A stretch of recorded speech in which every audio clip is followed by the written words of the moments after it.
Assalamualaikum warahmatullahi wabarakatuh. Shalom, Om Swastiastu, Namo Buddhaya, dan salam sejahtera dari kita semua. Kenalkan, kami dari kelompok 2 dengan saya sendiri, Kian Elvira Naftali dengan NIM 2052 30052, dengan saya Marsha Grace Umami dengan NIM 2052 30220. Saya Marcel Octavia dengan NIM 205 230 Saya Galuh Gilubita dengan NIM 2052 30152. Halo, perkenalkan nama saya Ilin Karsneli dengan NIM 205230084. Pada kesempatan kali ini, kelompok kami akan mempresentasikan mengenai pelanggaran asas praduga tak bersalah, dampak logika born criminal law pada penegakan hukum.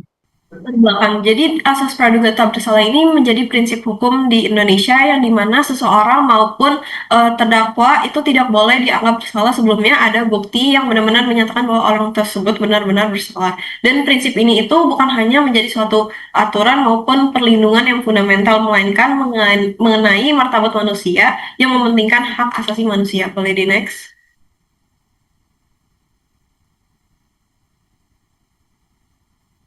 Oke, pada latar belakang kali ini, prinsip itu seringkali dicederai oleh paradigma lama yang dibuat oleh Lombroso mengenai born criminal, di mana teori ini itu diambil dari teori Charles Darwin yang menyatakan bahwa manusia itu berasal dari kera, dan lalu dikembangkan menjadi teori born criminal yang dimana seseorang itu sudah dianggap sebagai pelaku kejahatan itu memang murni sejak dia lahir dan dilihat dari ciri-ciri fisiknya seperti rahangnya besar, lalu bentuk hidungnya dan lain sebagainya.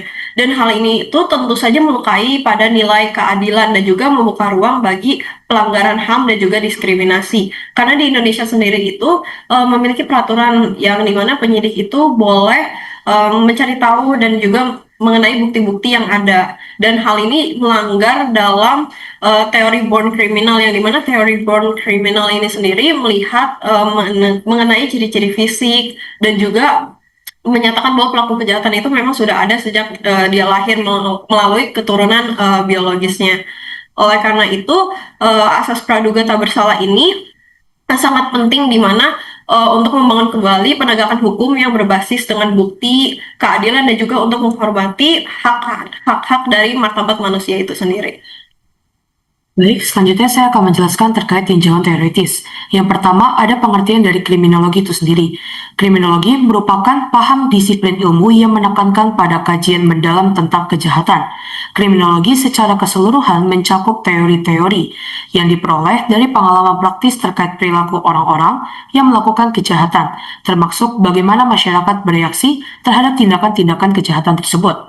Salah satu teori kriminologi adalah teori yang mencari penyebab terjadinya kejahatan berdasarkan aspek fisik dari pelaku kejahatan atau biasa kita kenal dengan biologi kriminal.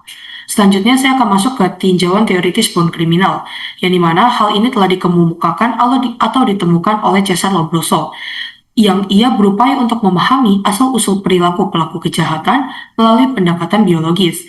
Lombroso telah memperkenalkan konsep tersebut bahwa kriminalitas adalah hasil dari sifat-sifat bawaan yang dapat dideteksi melalui ciri-ciri fisik tertentu. Oke, selanjutnya kita masuk lagi ke teoritis born kriminal yang dimana dalam bukunya yang berjudul L'uomo delinquente, Cesare Lombroso telah mencantumkan bahwa setiap manusia yang lahir pasti memiliki kecenderungan bawaan untuk melakukan kejahatan, yang dimana ini juga berkenaan dengan fisionomi, ilmu yang berusaha menilai suatu karakter dan kepribadian yang dimiliki oleh seseorang berdasarkan penampilan fisiknya, terutama terletak pada wajah. Cesare Lombroso juga telah melakukan analisis mendalam terhadap para narapidana di penjara Italia menggunakan metode morfoantropologi dan telah menemukan karakteristik fisik terkait kecenderungan kejahatan seperti rahang yang lebar dan menjorok seperti yang telah dijelaskan oleh rekan saya sebelumnya, serta adanya penyimpangan fisik seperti cacat pada jari atau kelainan pada tengkorak. Boleh di next? Lalu ada tinjauan teoritis terkait praduga tak bersalah. Yang pertama, praduga tidak bersalah merupakan salah satu fondasi utama dalam hukum acara pidana. Asas ini pertama kali diatur dalam Pasal 8 Undang-Undang Nomor 48 Tahun 2009 mengenai kekuasaan kehakiman. Dan berdasarkan asas tersebut, sudah sepantasnya bahwa tersangka dan terdakwa dalam proses peradilan pidana diberikan hak-hak mereka.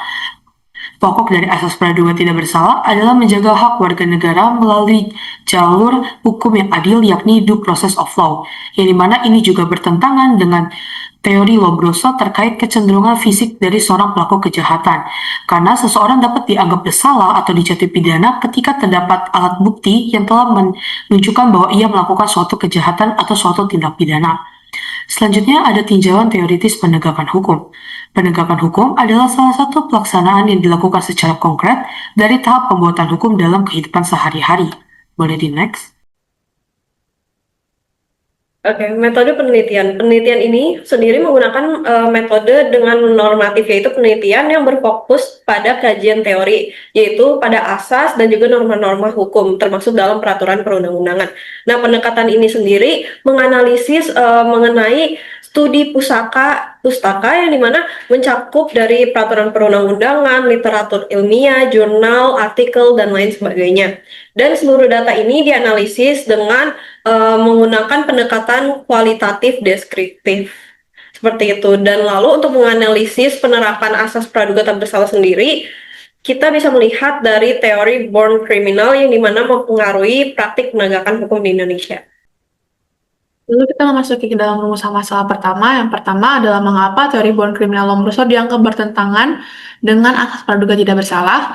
Lombroso pembahasan mengenai pertentangan antara teori born criminal yang dikemukakan oleh Cesare Lombroso dengan asas praduga tak bersalah itu merupakan salah satu perdebatan yang paling fundamental dalam filsafat hukum dan kriminologi. Teori Lombroso ini lahir pada abad ke-19 ketika positivisme sedang mencapai puncak pengaruhnya. Lombroso berupaya menjelaskan pelaku kriminal dengan pendekatan biologis yang deterministik, menyatakan bahwa pelaku kejahatan memiliki karakteristik fisik, biologis, dan anatomis tertentu yang membuat mereka ditakdirkan untuk menjadi kriminal. Ide tersebut mengasumsikan bahwa kriminalitas merupakan sifat bawaan yang tidak sepenuhnya dapat dikendalikan oleh manusia. Dalam kerangka pemikiran ini, seseorang tidak melakukan kejahatan karena pilihan atau lingkungannya, tetapi karena terdapat ciri-ciri biologis yang melekat sejak lahir dan kemudian menentukan kecenderungan tersebut. Lombroso berupaya menjelaskan perilaku kriminal dengan pendekatan biologis yang deterministik, menyatakan bahwa itu dia ditakdirkan untuk melakukan tindakan kejahatan. Sedangkan asas praduga tak bersalah itu bersifat non-deterministik karena tidak memandang karakter bawaan, riwayat hidup, atau prediksi posisi psikologi seseorang sebagai dasar penilaian kesalahan. Prinsip ini berasal dari doktrin bahwa setiap individu adalah subjek hukum yang otonom, bertanggung jawab atas tindakannya, dan tidak dapat dinilai secara moral atau hukum sebelum tindakan itu dilakukan. Prinsip ini menegaskan bahwa kesalahan bukan suatu hal yang melekat, melainkan suatu hal yang harus dibuktikan melalui proses hukum.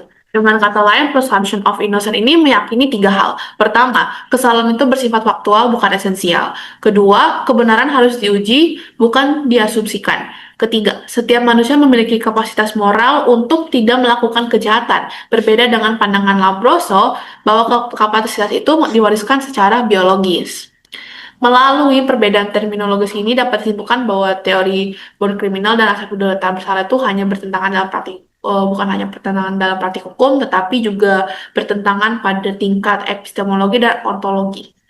Lalu terdapat pertentangan atau perdebatan selanjutnya yang kemudian muncul karena teori born criminal ini berangkat dari asumsi sifat kriminal yang telah melekat sejak lahir, bahwa seseorang tidak membutuhkan tindakan untuk dianggap berbahaya atau bersalah. Yang dibutuhkan hanya identifikasi ciri fisik tertentu. Dalam praktik penegakan hukum, jika teori Lombroso diterapkan, akan terjadi penyalahgunaan wewenang dan pelanggaran hak asasi manusia secara masif. Polisi dapat menghentikan, memeriksa, atau menangkap seseorang berdasarkan stereotip dari fisik. Pengadilan dapat menerima asumsi mengenai kecenderungan kriminal seseorang berdasarkan penampilan. Jaksa dapat menuduh bahwa terdakwa memiliki sifat kriminal bawaan. Dalam perspektif hak asasi manusia, teori Lombroso bertentangan dengan prinsip martabat manusia atau human dignity. HAM menegaskan bahwa semua manusia memiliki martabat yang sama dan tidak dapat dinilai sebagai lebih rendah atau inferior hanya karena kondisi fisik atau biologis tertentu. Apabila apabila asas praduga tak bersalah dipandang dalam kerangka negara dipandang dalam kerangka negara hukum, maka teori Lombroso jelas merupakan ancaman besar terhadap fondasi keadilan. Pernahkah Anda mendengar tentang Cesar Lombroso? Teori penjahat bawaan dari abad ke-19 ini seharusnya sudah mati. Tapi kenyataannya, bias ini masih hidup dalam sistem peradilan kita dan dampaknya sangat mengerikan. Bayangkan situasi ini. Dua orang melakukan kejahatan yang sama persis, yang satu bertato dan berpakaian kasual, dan yang satunya pegawai bank berpenampilan rapi.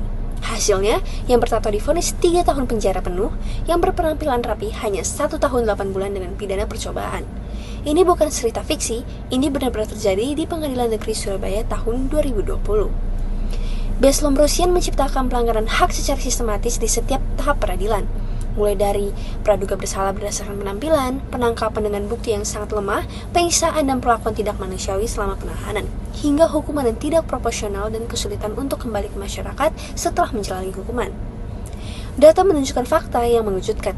78% tersangka dengan penampilan marginal ditahan dalam kasus narkotika tingkat pengguna, bandingkan dengan hanya 34% untuk tersangka berpenampilan profesional dalam bentuk yang sama.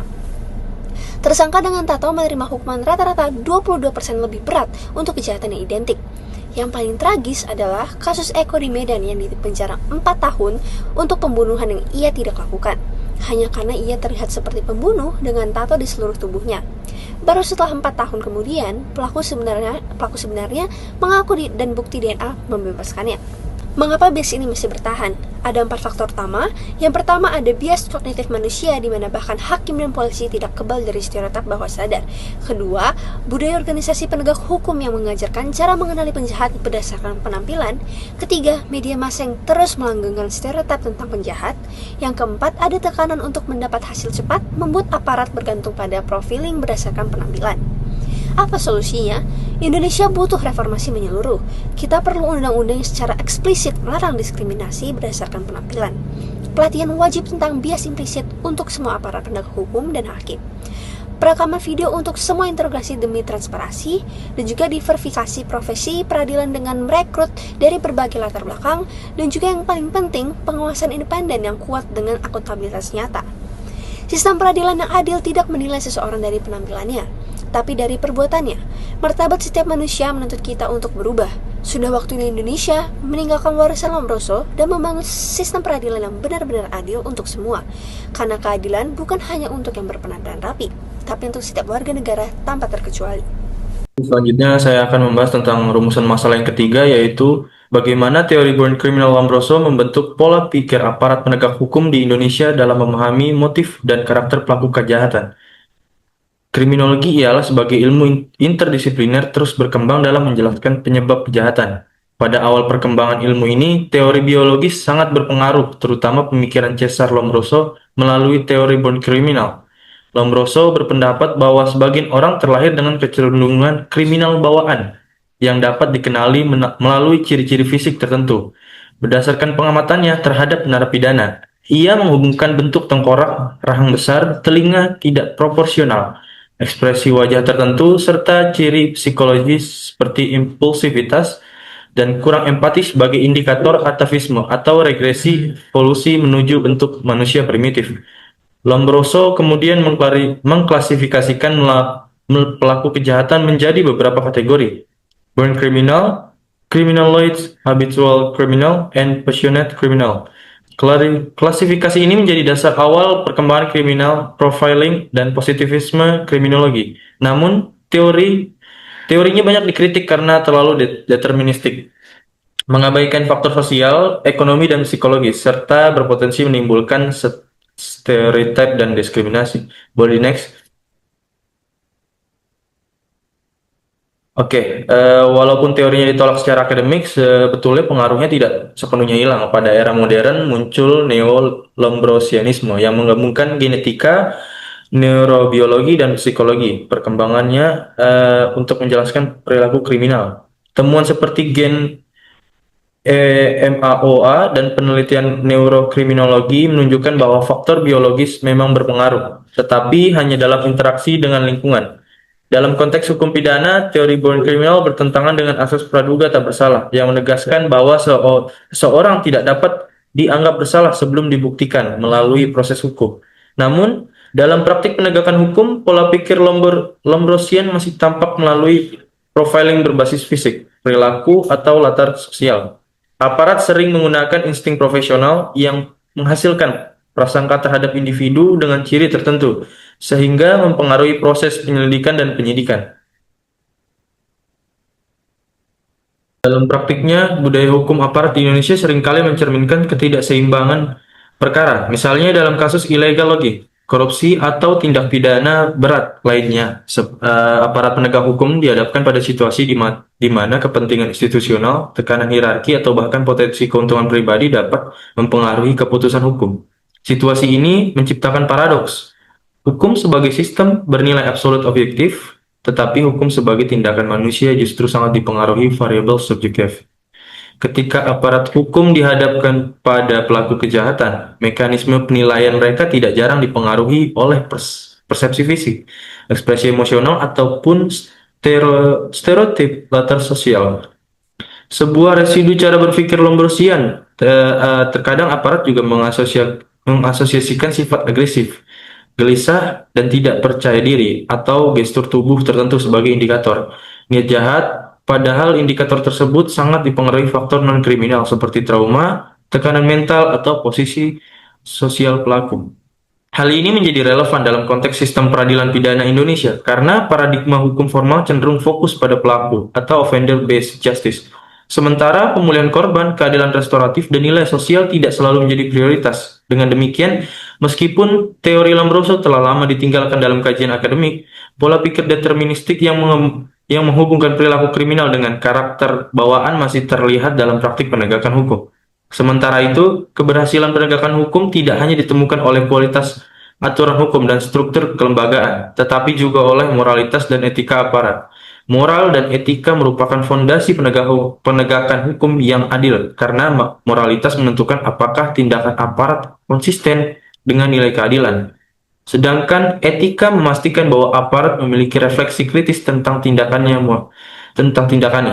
Moralitas bersifat internal, sedangkan etika merupakan proses penalaran moral. Baik, selanjutnya kita masuk ke dalam kesimpulan. Jadi, pada intinya, teori born criminal Cesar Lombroso secara fundamental bertentangan dengan asas praduga tak bersalah dalam sistem hukum pidana di Indonesia. Teori Lombroso mengasumsikan bahwa kriminalitas merupakan sifat bawaan yang ditentukan oleh ciri fisik dan biologis, seperti atavisme, sehingga seseorang dapat dianggap bersalah secara inheren tanpa bukti tindakan. Yang dimana hal ini telah jelas bertentangan dengan asas praduga tak bersalah yang menegaskan bahwa setiap orang dianggap tidak bersalah sampai dibuktikan kesalahannya melalui proses hukum yang sah, objektif, dan juga berbasis bukti konkret, bukan prasangka maupun stereotip. Boleh di next? Maka dari itu, ada pun beberapa saran dari penulis yang telah kami ringkaskan terkait materi ini. Yang pertama, melakukan atau membuat pelatihan rutin bagi aparat penegak hukum mengenai bahaya stereotip biologis seperti teori Lombroso, serta pentingnya asas praduga tak bersalah. Hal ini dapat mencegah bias dalam proses penyidikan dan peradilan, serta mendorong pendekatan berbasis bukti ilmiah modern. Yang kedua, tingkatkan pengawasan independen terhadap proses penegakan hukum untuk mencegah pelanggaran asas praduga tak bersalah, seperti melalui Komisi Nasional Hak Asasi Manusia atau Komnas HAM, ataupun pengadilan. Dan juga pastikan sanksi tegas bagi aparat yang melakukan profiling atau penangkapan secara sewenang-wenang. Lalu yang terakhir, melakukan penelitian kriminologi yang lebih mendalam terhadap faktor-faktor kejahatan di Indonesia, serta melakukan kampanye publik untuk meningkatkan kesadaran masyarakat tentang asas praduga tak bersalah. Ini akan membantu mengubah pola pikir yang masih terpengaruh oleh stereotip lama. Demikian terkait presentasi pada hari ini. Demikian terkait presentasi kelompok kami pada hari ini. Mohon maaf apabila ada kesalahan. Akhir kata kami tutup dengan wassalamualaikum warahmatullahi wabarakatuh. Shalom, Om Santi Santi Sakti Om. Namo Buddhaya dan salam sejahtera bagi kita semua.